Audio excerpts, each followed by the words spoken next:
Hello, everyone. My name, of course, is Mr. Boff, and this is another episode of Study Sessions, an episode we're calling the Key 3. So these are really short episodes where each week I focus on your homework task and try to give you some extra advice and guidance that's going to help you be really, really successful in your work. Now, today, as indeed is the case in your homework booklet, we're exploring William Blake's poem, London. And the focus is on abuses of power. Okay, so we're thinking about power because it's from the Power and Conflict anthology, but the focus is quite tight. It's abuses of power. And so in William Blake's poem, London, our big idea around abuses of power is this: those in authority, the rich, the wealthy, the powerful, abuse their power, they misuse it, and ordinary people suffer because of that abuse of power.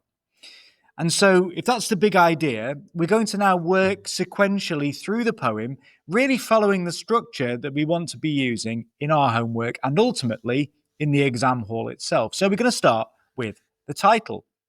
So, before we even get into the three key quotations, the title London is really important. Think about the fact that Blake doesn't call the poem a street or a city walk or something like that. He actually names it after the entire capital. And what this suggests is that the abuse of power isn't in just one place, but it's spread across the entire city. And if it's spread across the entire city, the chances are it's spread across the entire nation.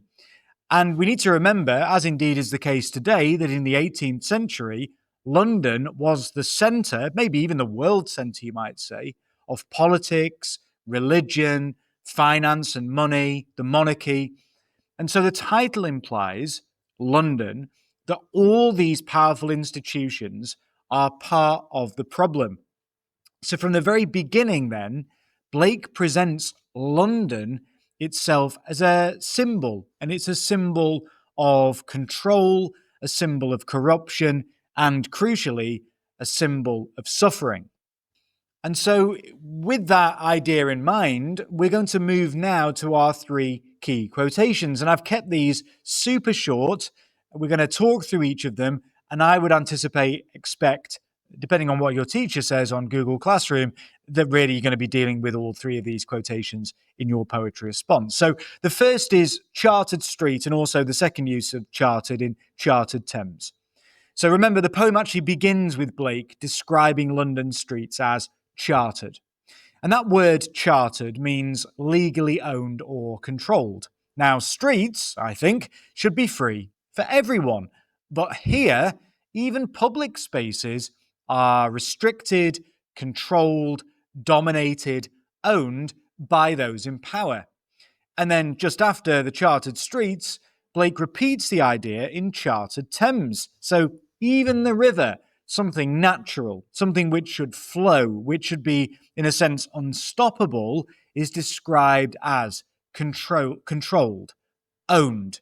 Okay? It should be free for everyone. It's part of the natural world, but even the Thames itself is chartered.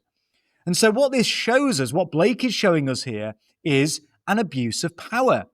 Leaders, those in positions of power and authority, are claiming ownership over things that should really belong to us all. And they are, in a sense, tightening their grip on people's lives and indeed the natural world. Okay, quotation 2. Greatest turn of phrase in English literature? Quite possibly. The quotation is this: Mind-forg'd manacles.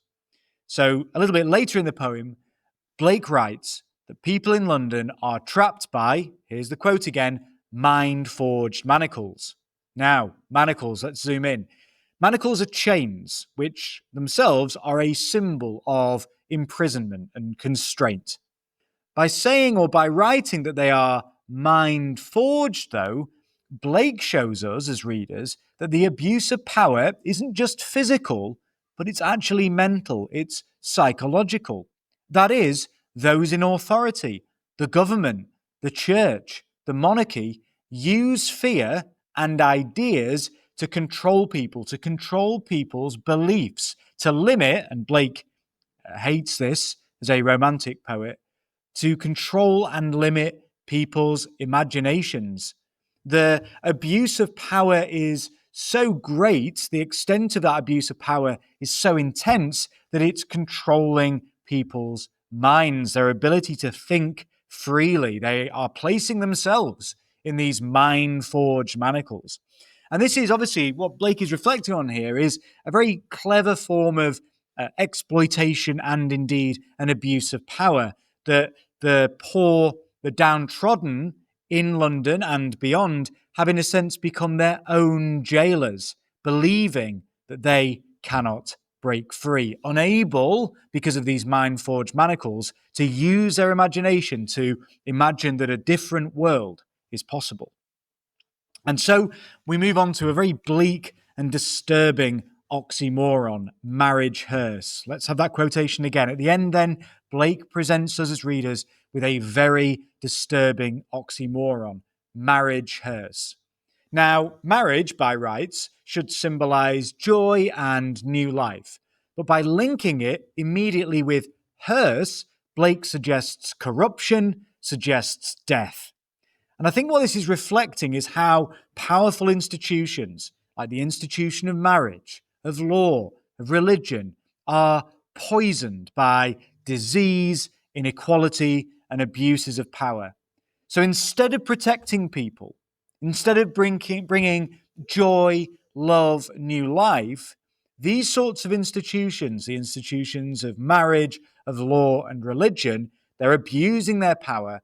And behind what they're leaving is death and destruction, the hearse. Think about what a hearse literally is. It's a vehicle used to carry a coffin to a funeral and the deceased's final place of rest. It's linked with death, not life.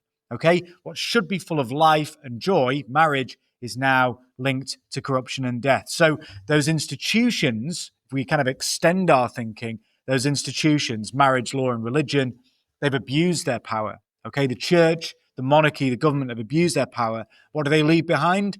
Destruction and death. And so think about how Blake has chosen to end the poem with such a shocking and disturbing image. And so we're going to come to our power word, which is oppression.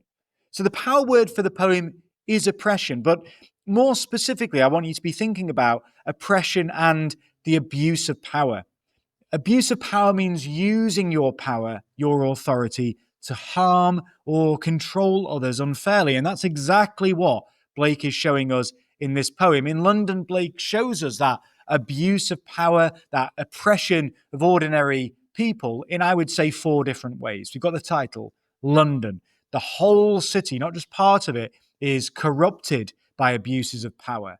We then got the chartered street, chartered Thames. The leaders, those in positions of power and authority, the wealthy, are claiming ownership of even nature, what should be free for everyone, what should be owned by everyone. They're claiming ownership, private ownership of it. Then we've got those mind-forged manacles, the idea that people are chained, controlled, imprisoned by ideas planted in their mind by, again, those in authority, abusing their power and authority to chain the minds of ordinary people. And then the final shocking, disturbing oxymoron, marriage hearse. Institutions, the government, monarchy, the church, using their power in ways that bring death and destruction, not life and love and joy and protection. So Blake's message in this poem is really clear. When those in power abuse their authority and power, ordinary people are the ones who pay the price. So let's have a quick recap then. We've got the title, London, a citywide symbol of corruption. Chartered street, chartered Thames. Those in power control even what should be free. Mind-forged manacles. Abuses of power by the rich and the powerful traps people, not just physically, but psychologically and mentally in those mind-forged, those psychologically constructed chains or manacles. And then we've got that shocking oxymoron, marriage hearse. Institutions that should bring hope, bring life, bring joy, instead bring death and despair. Blake presents London as a place where power is misused and abused. and ordinary people live in suffering because of it. His poem is a warning, a very angry, indignant warning against the abuses of power. And in a sense, then, it's also a call for freedom. Cast off those mind-forged manacles, you might say. So, as always, thank you so much for listening to this episode of Study Sessions, the Key 3. Remember, we've got that key theme here, abuses of power. We've got our key quotations, our power word, which is oppression, and then finally, our title analysis too. Use this clear structure, the structure that I actually use to organize these episodes, to help you secure a fantastic response for your homework and therefore secure a fantastic set of marks in the real exam. And that leaves me with just one more thing to say, which is I look forward to seeing you next time. Thank you so much for listening.